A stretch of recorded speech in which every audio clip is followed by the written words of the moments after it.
Kottakkal Raveendran MLA നമുക്കൊപ്പമുണ്ട്. MLA, താങ്കൾ ആ വീട്ടിൽ സന്ദർശിച്ച കുടുംബത്തെ ആശ്വസിപ്പിക്കുന്നത് ഞങ്ങൾ കണ്ടു, ദൃശ്യങ്ങൾ കണ്ടു. ഈ കുടുംബത്തിന് ചില ആശങ്കകളുണ്ട്. രക്ഷാപ്രവർത്തനത്തിന്റെ വേഗത ഇപ്പോഴും പോരാ എന്നത്. അങ്ങനെയെങ്കിൽ നിങ്ങളുടെയൊക്കെ ഇടപെടൽ അതൊരു സമ്മർദ്ദമായി സർക്കാരിലേക്ക്, അവിടെ സംസ്ഥാന സർക്കാരിലേക്ക്, കർണാടക സർക്കാരിലേക്ക് എത്തിയിട്ടില്ല എന്ന് വേണോ കരുതാൻ? അത് അങ്ങനെ പറയുന്നതിൽ അർത്ഥമില്ല. അത് ഇവിടെയുള്ള നമ്മുടെ മന്ത്രി മുഹമ്മദ് റിയാസും മന്ത്രി ഗണേഷ് കുമാറും ഈ കാര്യത്തിൽ ശക്തമായ ഇടപെടലുകൾ നടത്തുന്നുണ്ട്. അവിടുത്തെ കളക്ടർമാരെ വിളിച്ചിട്ടുണ്ട്, അവിടുത്തെ മന്ത്രിമാരെ വിളിച്ചിട്ടുണ്ട്. ബാക്കി പറ്റുന്നൊക്കെ നമ്മുടെ സംസ്ഥാനത്ത് അല്ലേലും ഇത്. കാരണം അത് നമ്മളൊന്ന് മനസ്സിലാക്കണ്ടേ. ഇവിടെയാണെങ്കിൽ ഇതൊന്നല്ല. ഇവിടെയാണെങ്കിൽ വ്യത്യാസം എന്താണെന്ന് വെച്ചാൽ നാട്ടുകാർ തന്നെ വലിയ തോതിൽ ഇടപെടുകയായിരുന്നു. അവിടെ ഇപ്പൊ അങ്ങനത്തെ ഒരു അവസ്ഥ ഇല്ല എന്നാണ് ഞാൻ മനസ്സിലാക്കുന്നത്. ബാക്കി എല്ലാ ദിവസവും അവരെ അന്വേഷിച്ചുകൊണ്ടേ ഇരിക്കുന്നുണ്ട്. ഓരോ സമയത്തും മന്ത്രിമാരെ PS-മാരെ തന്നെ വിളിച്ച് ഇങ്ങനെ ചോദിക്കുന്നുണ്ട് ഓരോന്ന്, എന്തായി ഏതായി. അവിടുത്തെ പിന്നെ DGP-യോ ആരൊക്കെയോ വിളിച്ച്, പ്രധാനപ്പെട്ട മുഴുവൻ ആളുകളെയും വിളിച്ചിട്ടുണ്ട് അവരെ. അതിനപ്പുറത്തൊന്നും ചെയ്യാൻ കഴിയില്ലല്ലോ. ഇപ്പം നമുക്ക് ഇവിടുന്ന് നേരിട്ടൊന്നും ചെയ്യാൻ പറ്റുന്നതല്ലല്ലോ. MLA, മറ്റൊന്ന്, ഈ മറ്റൊരു സംസ്ഥാനത്ത് ഇതാണ്, അതുകൊണ്ട് തന്നെ നമുക്ക് രക്ഷാപ്രവർത്തനത്തിന് ഇപ്പോൾ ചില പരിമിതികളൊക്കെ ഉണ്ട്, മനസ്സിലാക്കാം. അതെ, ഈ കുടുംബാംഗങ്ങളിൽ നിരവധി പേർ അവിടേക്ക് എത്തിയിട്ടുണ്ടോ? അവർക്ക് ഈ കൃത്യം സ്പോട്ടിലേക്ക് ഇതുവരെ എത്തിച്ചേരാൻ കഴിയുന്നില്ല എന്ന് തോന്നുന്നു, അല്ലെ? അതെ, എന്ത് ചെയ്യണമെങ്കിലും ഇപ്പൊ അവർക്കെല്ലാം ഇപ്പം നമ്മുടെ സംസ്ഥാനത്താണെങ്കിൽ ഇപ്പൊ നമുക്കല്ലേ ചെയ്യാൻ പറ്റുന്നത്. കാരണം നമ്മൾ അവരോട് ആവശ്യപ്പെടാന്നല്ലാതെ എല്ലാ തരത്തിലും MP വന്നിരുന്നോടെ അദ്ദേഹം മുഖ്യമന്ത്രിയോട്, അവിടുത്തെ ഡെപ്യൂട്ടി ചീഫ് മിനിസ്റ്ററോടൊക്കെ പറഞ്ഞിട്ടുണ്ടെന്ന് പറഞ്ഞു.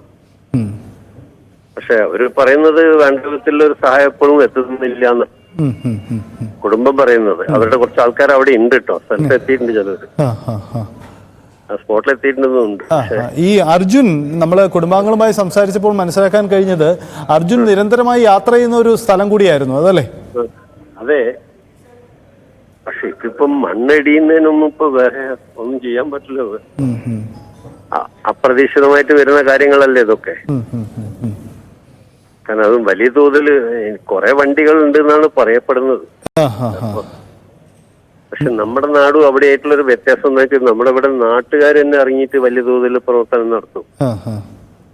പിന്നെ നമുക്ക് കൃത്യമായിട്ടുള്ള ഡിസാസ്റ്റർ മാനേജ്മെന്റും ബാക്കിയെല്ലാം നമ്മുടെ സംസ്ഥാനത്തുണ്ടല്ലോ. അപ്പൊ നമ്മളിപ്പോ ഈ അടുത്തുണ്ടായിട്ടുള്ള പല സംഭവങ്ങളിലും നമ്മളെ ആളുകളുടെ ഒരു ഇടപെടൽ ചെറുതല്ലേ.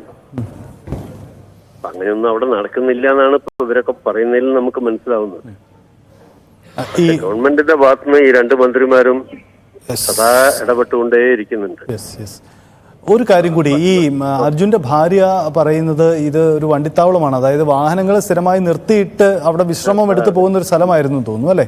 അതെ അതെ, അതുകൊണ്ടാണ് ഇങ്ങനെ കുറെ വണ്ടി ഉണ്ടെന്ന് പറയുന്നത്. കാരണം അത് അവിടെ ആയതുകൊണ്ട് അങ്ങനത്തെ ഒരു സ്ഥലമല്ലേ. NH-ന് മണ്ണെടുത്തിട്ടാണ് ഈ പ്രശ്നം ഉണ്ടായത്. റോഡിന് ഉണ്ടാക്കാൻ വേണ്ടി മണ്ണ് കട്ട് ചെയ്തിട്ട് അങ്ങനെ തന്നെ നിർത്തിയതാണെന്നുപോലെ. അങ്ങനെ ഇവിടെ തന്നെ ഇപ്പൊ പല സ്ഥലത്തും ഉണ്ട് ഇപ്പൊ അങ്ങനെ പ്രശ്നം. മണ്ണ് ഇടിഞ്ഞിട്ട് NH-ന്റെ വർക്കുകളിലെ എല്ലാ സ്ഥലത്തും ഉണ്ട് ഈ പ്രശ്നം. മാത്രമല്ല, ഈ അപകടമുണ്ടായ സ്ഥലം റെഡ് അലർട്ട് മേഖലയാണെന്ന് തോന്നുന്നു. അതിശക്തമായ മഴ ഉണ്ട്, അല്ലെ? അതൊരു പ്രതികൂല അവസ്ഥയാണ്. പിന്നെ എന്തായാലും നമ്മുടെ രണ്ട് മന്ത്രിമാര് ശക്തമായിട്ട് ഇടപെട്ടുകൊണ്ടിരിക്കുന്നത്, എല്ലാ ഇതും അന്വേഷിച്ചുകൊണ്ടിരിക്കുന്നത്, ഓരോ മണിക്കൂറുകളിലും ചോദിച്ചുകൊണ്ടിരിക്കുന്നത്. വളരെ നന്ദി MLA. എന്തായാലും താങ്കൾ അടക്കം അവിടെ ഇടപെടുന്നു, അവരെ ആശ്വസിപ്പിക്കുന്നു കുടുംബാംഗങ്ങളെ എന്നതാണ് മനസ്സിലാക്കാനാവുന്നത്. എന്തായാലും കുടുംബാംഗങ്ങളുടെ പ്രതികരണം നമ്മൾ അല്പസമയം മുമ്പ് കേട്ടു. നമുക്ക് അർജുൻ എവിടെ എന്ന ചോദ്യത്തിന് ഉത്തരം കണ്ടെത്തേണ്ടതുണ്ട്. അർജുന് വേണ്ടിയുള്ള അന്വേഷണം തുടരുകയാണ്. രക്ഷാപ്രവർത്തനം